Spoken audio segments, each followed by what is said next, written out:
পার্থক্যটা আপনারা নিজেরাই লক্ষ্য করুন। আজকে আর কোনো রান্নার রেসিপি নয়, আজকে আমি নিয়ে চলে এসেছি একটা হোম রেমেডি। আমরা সুন্দর থাকতে কেই না পছন্দ করি বলুন? তাই আমিও একটা ফেস প্যাক বানিয়ে ফেললাম। এটা আমি কিভাবে বানিয়েছি চলুন আপনাদের সঙ্গে শেয়ার করে নিই। প্রথমে আমি এখানে বেসন নিয়েছি 1 চামচ, আর নিয়েছি সামান্য হলুদ, 2 চামচ কাঁচা দুধ মানে যেটা র মিল্ক হয় সেটা, আর নিয়েছি মধু। এগুলোকে ভালোভাবে মিশিয়ে নেব। এটা আপনারা সপ্তাহে ওই 2 থেকে 3 দিন ব্যবহার করবেন, বেশি কিন্তু ব্যবহার করবেন না। আর অবশ্যই ব্যবহার করার আগে প্রথমে আপনারা হাতে বা পায়ে যে কোনো একটা জায়গায় আগে লাগিয়ে চেক করে নেবেন। যদি কোনো রকম ইচিং বা কিছু হয় তাহলে অবশ্যই আপনারা এটা ট্রাই করবেন না, কখনোই করবেন না।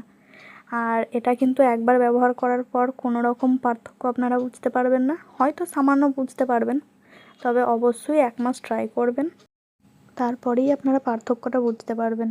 তো আমি প্রথমে হাতে অ্যাপ্লাই করে দেখিয়ে দিচ্ছি আপনাদের, তারপরে রেজাল্টটা আপনাদের অবশ্যই দেখাবো।